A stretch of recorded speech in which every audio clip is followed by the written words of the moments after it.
Bismillahirrahmanirrahim. Assalamualaikum warahmatullahi wabarakatuh. Salam sejahtera untuk kita semua. Untuk perkuliahan kali ini kita akan membahas tentang topik dan judul karangan. Dalam slide ini saya memberikan judul perumusan topik dan judul karangan. Jadi intinya adalah topik dan judul. Ini dua hal yang serupa tapi berbeda. Nah, oleh karena itu kita bahas dulu topik ya. Untuk pertama, topik ini kadang-kadang disebut juga dengan istilah tema ya. Itu sama saja dalam perkuliahan kali ini kita anggap itu dua hal yang sama ya. Untuk memudahkan proses penyampaian informasi pada kali ini. Nah, sebelum terlalu jauh, saya akan bertanya dulu kepada kalian, mungkin bisa dijawab dalam hati saja. Kira-kira sebelum kita menulis sebuah karangan, apakah kita menentukan topik dulu atau judul dulu?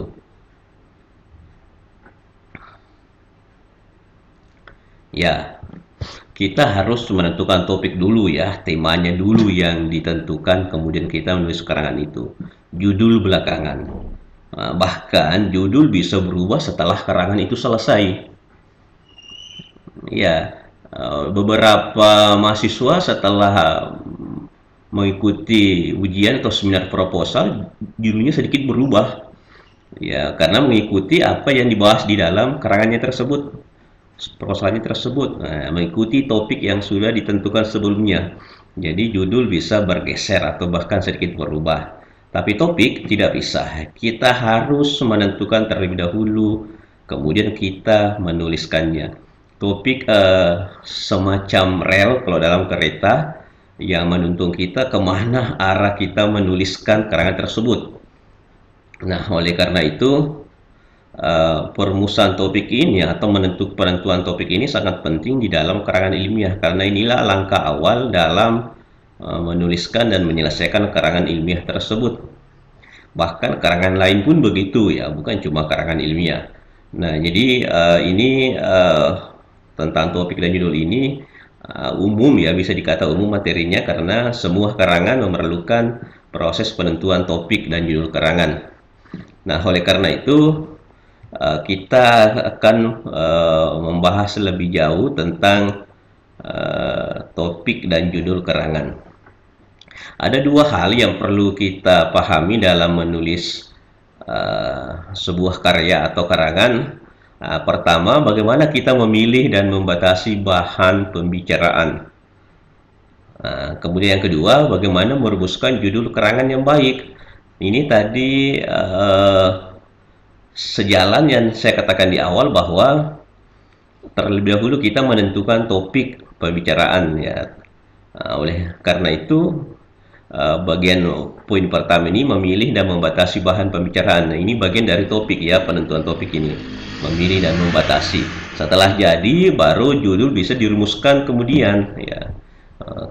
Kalaupun misalnya bersamaan antara topik, tema dan judul, tidak apa-apa, bisa saja. Dalam karangan ilmiah, judul karangan itu seperti skripsi itu bisa merupakan juga topik karangan tersebut. Jadi judulnya juga adalah topik ya, karena sangat kompleks ya. Beda misalnya kalau karangan-karangan populer ya, kadang-kadang judulnya tidak langsung mencerminkan, menggambarkan apa yang dibahas dalam temanya atau topiknya. Nah, namun dalam karangan-karangan ilmiah seperti skripsi, judul itu sudah hampir menyerupai topik secara keseluruhan.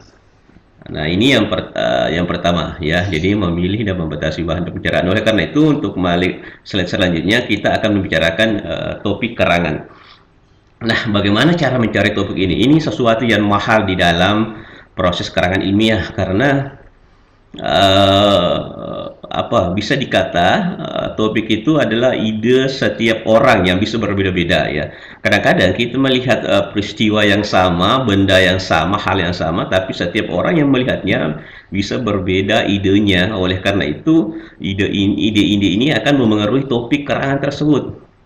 Akhirnya bisa menuliskan karangan yang berbeda-beda meskipun sumber objek yang sama.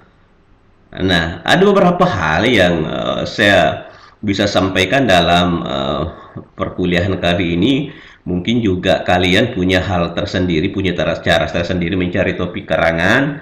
Mungkin juga dengan hal-hal yang agak lain misalnya, silahkan. Namun sebagai proses pengajaran saya perlu menyampaikan hal-hal yang biasa dilakukan, bahkan saya sendiri sering melakukannya. Nah, pertama, mencari topik karangan itu kita selalu berusaha menambah pengalaman dengan banyak melihat. Nah, ini yang pertama, banyak melihat ya, apapun bisa dilihat. Anda keluar jalan-jalan ya, melihat di sekitar kita ada sampah misalnya, itu bisa menjadi topik. Bisa topik karangan itu. Ada berita yang kita dengar berkaitan dengan misalnya demonstrasi, atau kita baca atau kita lihat juga ya, itu berkaitan dengan demonstrasi misalnya, atau bahkan kalian sendiri mahasiswa misalnya mengalami sendiri peristiwa tersebut. Wah, itu lebih menarik lagi jadikan sebagai topik karangan, karena setidaknya kita sudah mengalaminya. Kemudian yang kedua, rajin mengamati sesuatu yang terjadi di sekitar kita. Mengamati ini bisa juga berupa membaca buku-buku yang merupakan hasil pengamatan dan penelitian orang lain. Sekilas misalnya, sedikit saya bercerita. Misalnya kalau membaca buku, mungkin mahasiswa sekarang nggak malas membaca buku yang tebal-tebal. Oleh karena itu, ya lagi trennya mungkin kita baca jurnal bertebaran di internet ya. Banyak sekali Anda membuka kata kunci apa saja, akan muncul berbagai hasil penelitian dalam bentuk yang ringkas, antara 10 sampai 15 halaman, bahkan tidak sampai 10 halaman. Itu dengan permasalahan yang sangat kompleks, tetapi disampaikan dalam bentuk yang ringkas, dan itu menarik karena membuat mahasiswa lebih fokus pada satu permasalahan. Nah, jadi itu bisa menambah pengalaman kalian dengan mengamati hasil penelitian orang lain, yakni dengan membaca di jurnal. Mau lebih tebal sedikit, yang serupa dengan misalnya yang skripsi, bisa masuk di perpustakaan baca skripsi. Ya. Nah, itu yang kedua. Yang ketiga, selalu mengembangkan imajinasi, daya hayal atau kreativitas diri. Nah, ini yang mungkin mahal harganya, karena dan ini juga yang menurut saya bisa membedakan satu topik karangan dengan karangan lain, meskipun beberapa orang melihat peristiwa atau hal yang sama, tapi karena daya imajinasi, daya hayal setiap orang, kreativitas setiap orang berbeda-beda, nah itu bisa menciptakan satu topik yang berbeda pula, akhirnya juga menghasilkan judul yang berbeda dan hasil karangan yang berbeda.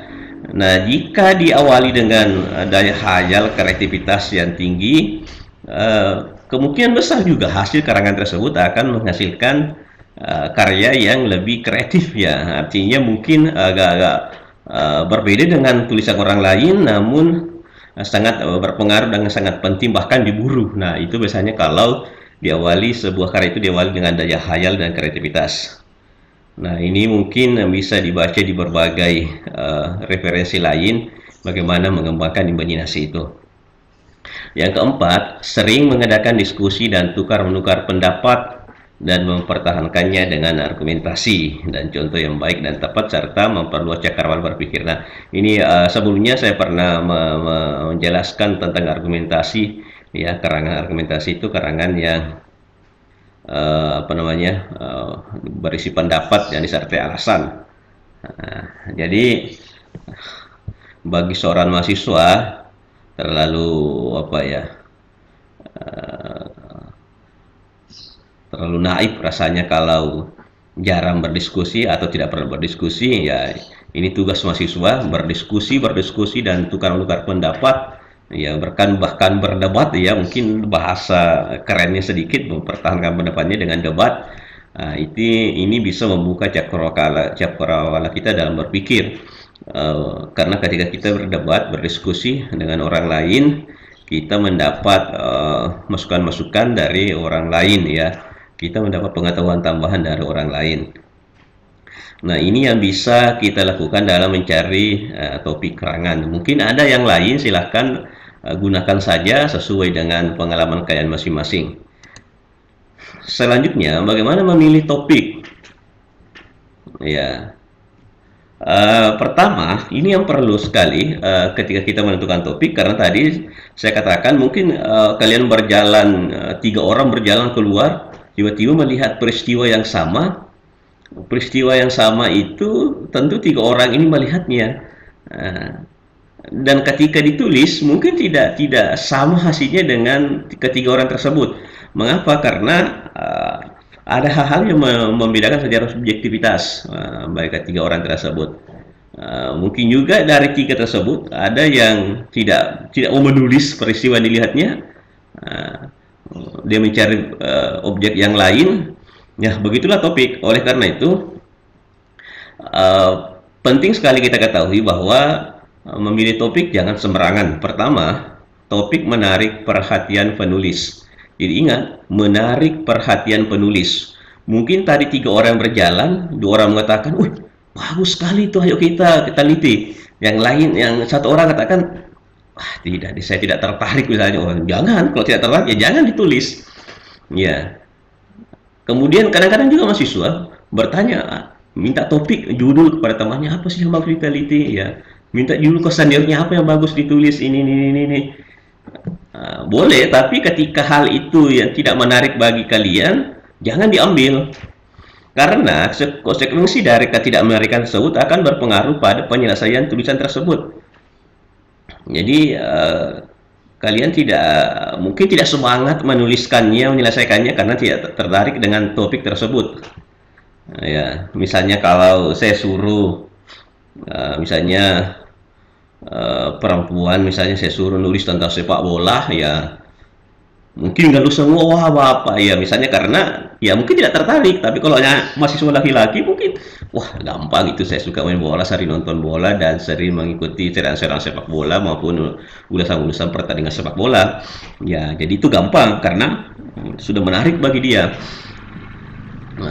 Kira-kira serupa juga dengan ketika Anda disuruh menulis memilih jurusan pada saat ya, ingin masuk di perguruan tinggi, ya. Orang pasti mengatakan, oh bagus jurusan ini, tapi Anda tidak tertarik, ya jangan. Pilih yang paling menarik buat Anda. Jadi menarik perhatian penulis, bukan perhatian calon pembaca, ya. Nah itu. Yang kedua, topik itu dikenal atau diketahui dengan baik. Nah itu tadi, misalnya sepak bola, ya mungkin laki-laki tahu, ya. Misalnya saya suruh meneliti tentang budaya kuliner atau pengaruh kuliner jajanan tradisional dengan tingkat perekonomian masyarakat misalnya. Mungkin menarik, ya, aktual. Tetapi banyak tidak mengenal soal kuliner misalnya, ya. Oh jangan juga, ya, cari yang Anda kenal. Saya misalnya suruh coba teliti tentang kereta api di Kalimantan Timur. Ya, oh tidak ada, susah dicari, tidak dikenal, ya. Nah ini serupa dengan yang bagian 4, bagian ketiga, bahannya dapat diperoleh. Jadi sering saya katakan memilih topik kerangan jangan bunuh diri. Maksud saya, pilihlah yang ada di sekitar kalian, bahannya bisa diperoleh, tidak jauh, tidak banyak membutuhkan biaya, tidak membutuhkan waktu yang panjang untuk mendapatkannya. Nah itu, coba teliti tentang salju. Waduh repot. Mana ada salju, ya, bahannya tidak bisa diperoleh, tidak ada. Nah, yang keempat, topik dibatasi ruang lingkupnya. Nah ini yang sangat penting juga. Nanti kita berbicara panjang lebar ini tentang ruang lingkup, karena materi slide berikutnya kita akan bahas tentang pembatasan topik atau judul karangan tersebut. Ya, untuk video session pertama ini cukup dulu. Nanti kita lanjut di session berikutnya. Terima kasih.